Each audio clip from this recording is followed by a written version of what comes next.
My guest being featured today is responsible for the tunes Beautiful Surprise and also Space and Time. And he and his band Masala rocks the club McBride's every Friday night. Phil, welcome to the show. Hi, thanks for having me, Joe. What's going on? Everything's cool. Yeah, man. Tell me, how did you actually get into being an artist, coming out from being normal Philip to being on the stage and performing? Well, it was always in me, you know. I grew up listening to my mom sing on Sundays. You know, the normal Sunday thing. She cooking in the kitchen, she's singing, you know, the songs playing. And I grew up with that, and I learned to sing from my mom. And as time went on, I just found it was the thing for me to do to express myself. You know, when you're feeling down or, you know, when things ain't going right, music and singing was the thing that kept me together. And no matter what I did, it always came back to entertainment and music. And you have to call it the fate of the gods. You know, it was just destined to be, and I didn't run from it. I embraced it, and here I am today. Okay, and you passed through a couple of bands, played with Kurt and Strategy. Yeah, actually, I'm actually the co-founder of Strategy. A lot of people don't know that. Me and Kurt Brown, we started Strategy. My name is actually down with it for the name. Yeah, I started from the beginning. I always believed that you must have a good foundation as a singer. So I started an a cappella group called Swerve, and from there, then I joined a group called Acoustic Blue, which then became Le Groove. It was a rock band, and then I moved on. I passed through another rock band called Rocket 27, but I don't really know that. It was a small little band, and then I went on to the Tony Nova project, then started Strategy, then started Masala. Right. So, how all of this experience when you went to start the band Masala? How did all this play a role in starting the band Masala? Well, the idea that I had when I left Strategy was that there was, to me, a void of really good music being played out there. Like, everybody was more into the hype and jump up and thing, but music, the aspect. I mean, when you listen to bands back in the day, like for example, the Turn Nova project, when they finished, there wasn't nothing filling that void in a sense. We listened, like say back in the day, we had like Second Avenue and you know those really big bands and you know Spice and Company and you know those bands really brought music and people used to really go every night. You know, the other day those guys had a reunion. We had Arturo and I'm big in those guys. Can't remember the name of the band. What's the name of the band again, Joe? Arturo. It was a reggae band, man. Joe Michael, you know I know the band. Sorry. I forget the age group. You know, and I remember it. Don't worry, I remember it. I don't know your audience will know it. Those guys, when it brought back a lot of memories and you know, true musicianship and people really coming out and enjoying the art form of a band.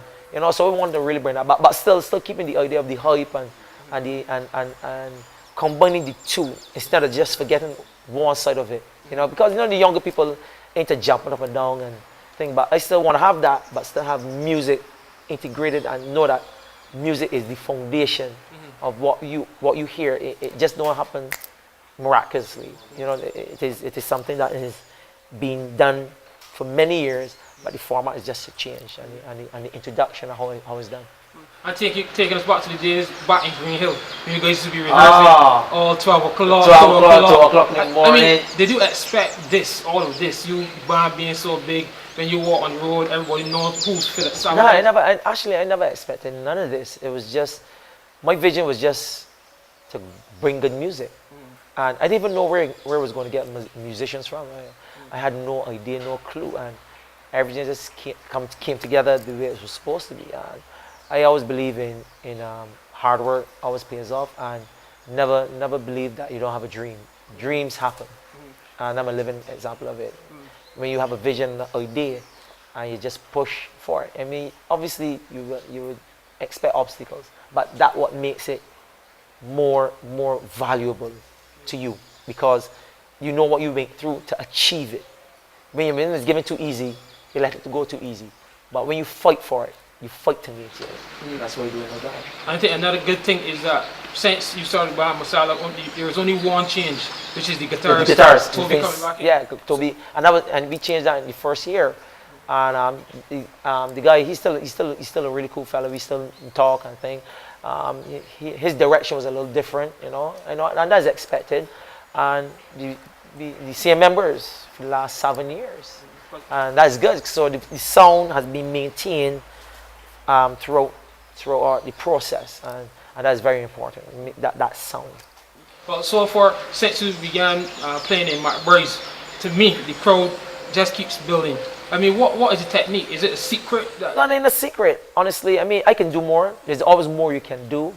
Marketing has changed throughout the years. You got Facebook now, you got your Twitter, you got this, you got that, and I mean, Barbados is a very small island, and I'm very fortunate to have people come out and enjoy the band every Friday, because it's very, very hard to keep the attention of the people for such a long time. I mean, we've been around for 7 years, so that in itself proved that what we're giving the people has to be a certain quality. Now that's what you need. Quality. Once you have quality out there, no matter what year it is, what time, what age group, whatever, it will always be accepted. So you must always remember that the quality of music must always be to a certain level. And in terms of studying music business, because I find, I mean, the youngsters now come out, they will see a person that you on the stage, but they will now believe that, I mean, you would have sat down and try to understand the industry. Yeah, that's a very good point there, because it is a business. We think it's just glitz and glamour. I've many days I can't pay my bills. You understand? I mean, you go up there thinking, he's driving a big car, you look like he on top of the world. To get to that point is a lot of hard work and a lot of sacrifice, and you got to realize it is a business, and for it to keep moving, going forward and striving, you must think of it as a business, not only as an art form. So you make sure that you got everything in its place, and you know that when certain things must happen. For example, for us to get forward, Masala is now actually the only digital band on the island. We run full digital, from in-ears to mixing board to on stage. So what we're doing, we're trying to be ahead of the game, where people still using analog. We move forward to digital, and it takes money to move from that step, from analog to digital, and it costs a lot of money. So you must say to yourself, for my product to move forward and to be relevant and to continue working, you must always be ahead of the game, and always be to that point where you see it, when they need this as an artist, you know what you ask for, because of the quality that you give out. You had well, in my opinion, one of the biggest songs, "Beautiful Surprise." There's always a story that always makes me laugh. When I think you were at a club, someone's playing, the DJ played the song first, and then when you went on the stage to sing, the crowd was like, okay, who's this guy doing a cover? Yeah, it was, actually, that night, it was an argument. This guy at the bar was saying he don't understand why Bajan people keep singing other people's music. They should learn to do their own tunes. And the guy at the bar saying, boss, that is the man's song. And he was like, nah, that ain't the man. That person from overseas. And the guy at the bar said, no, he is the artist. So that's what I'm saying, the standard, the quality of musicianship in Barbados have risen so much, because actually, believe it or not, that song was produced in Barbados. Yes, it was produced in Barbados. Okay. So Derek Bain and Rupert Gale, they were here, and they recorded it in Barbados in Juve Studios. That was my boy Gary Sorrell, and we did it there. And I did that song almost like 10 years ago. Yep. And I performed that song for 2 years in shipping with the Bama Masala. And when I was performing the song, people were like going to the bar and left in the club. And then when we decided we could start, I really want to promote myself as Philip Savin and push. We decided that we can use the song, do a video for it, because I needed a video. And from the time we did the video and we pushed and released the song out there officially, people thought it was some new artist from the US. And I think that was the surprise to people, to realize that we have that much talent here that you can't tell the difference between what is produced outside and produced here in Barbados. And that's a really good sign. Yeah. One more thing before we leave. Yeah. If it's one tip that you could give a youngster aiming to be the next Philip Savin, what would it be? Follow your dreams. And believe that sacrifice is necessary for you to achieve it. And work hard, and believe that what you have is important and viable, and nobody has it but you. You understand? And nobody is like you. Because when you listen to most people, like when they first started, Master, what makes you so different? They got a million more people in the rest of the world that can sing way better than you. But my question, my answer is always, but the minute Philip Savin. Thank you very much, Philip. There you go. Thank you.